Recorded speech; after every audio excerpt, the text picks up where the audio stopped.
Hi guys, how are you?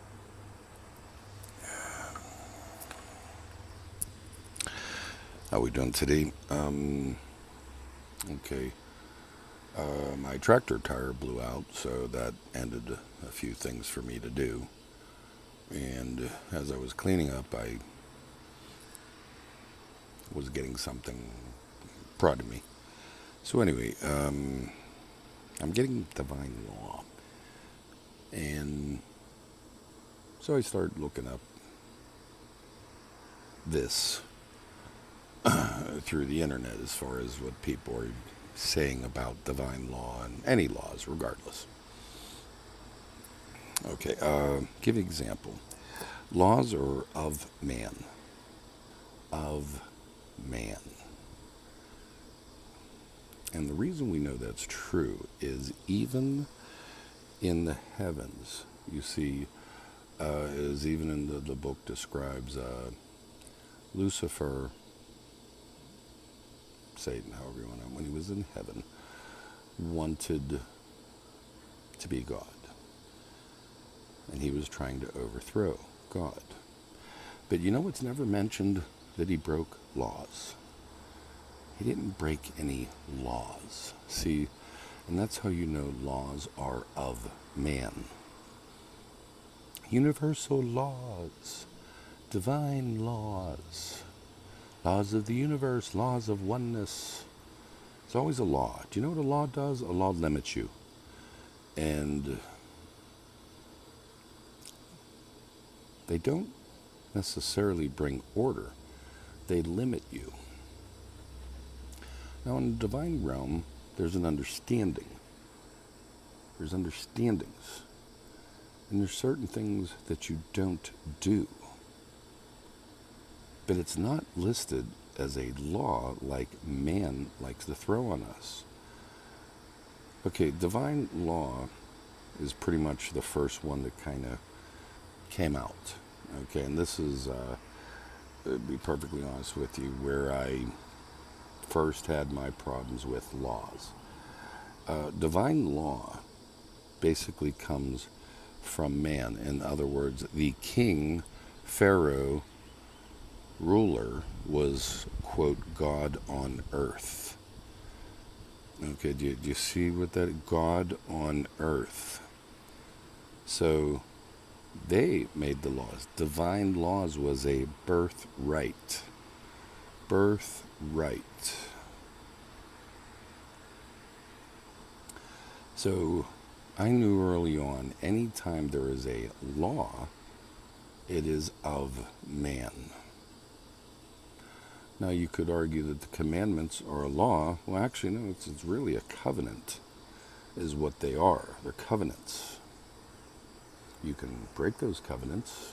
That's on you. But see, laws are limiters, limits. So for all you galactic people, the galactics and the higher vibration people and the 4 and 5Ds, why is there laws? I'm curious. Why are there laws that limit you?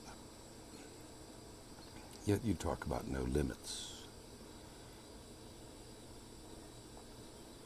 See, these things sound wonderful and beautiful. They sound excellent until you start looking at them. And in certain, quote, galactics, the galactic laws, there's even more laws as the more developed you become. Why is that? I would think there would be understandings, maybe covenants that, you don't cross. But no, see, law, that's man. That's when you know it is of man.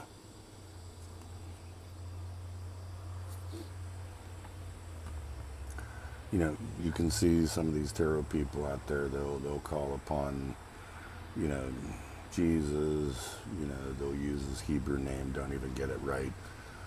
They'll call upon all these deities as their guides. And mostly, I'm sorry, that's acting. It really is. It's acting. I'd like to thank the Academy. Thank you. Thank you very much. Thank you. Thank you.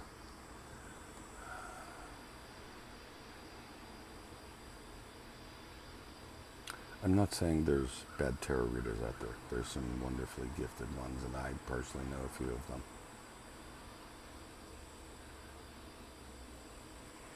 And they're guided by their faith, even though most Christians would spit upon these things.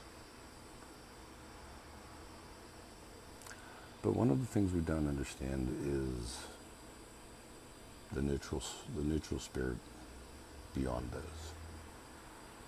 The comforter, the one that comes in, that's your wonderful guide.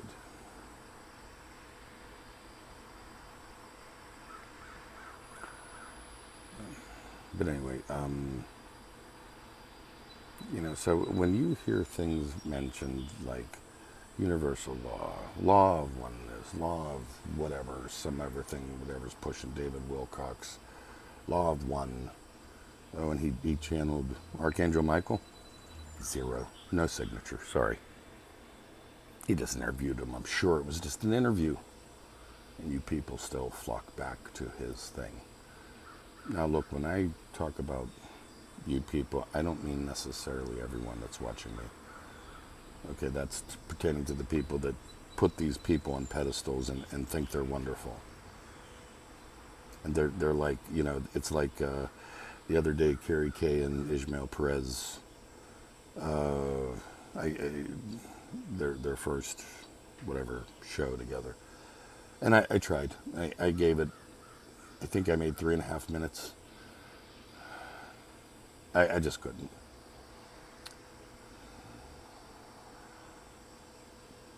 But people revere these people like they're somehow so much more than you, the person.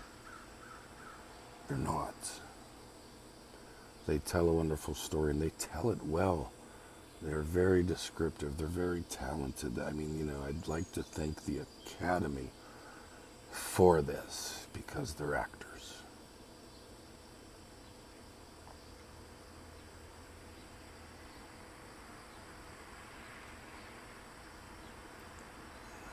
It just, I'm trying to point out these flaws and fallacies that people follow and hold dear. Look, there can be truths in anything. In anything, there can be truths. Okay, horseflies, they're nasty bastards, but yet they eat poop. They eat poop. God bless them. They get rid of that stuff. Good for them. They have a function. Well, they are a pest to us. They have a pure function. Just as an example. But see, people selling you things don't. They don't have a pure function.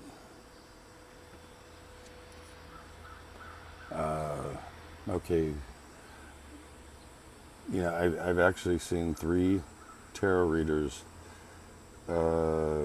spiritualists, whatever you want to call them, talk about, in the New Age community, it's all about energy exchange. It's an energy exchange. It sounds so wonderful. And then you'll hear people say, energy exchange. Money. That's how it comes out real strong like that. Money. That's my energy exchange. And people just go, oh, they're so wonderful. He is just so wonderful. Boggles my mind.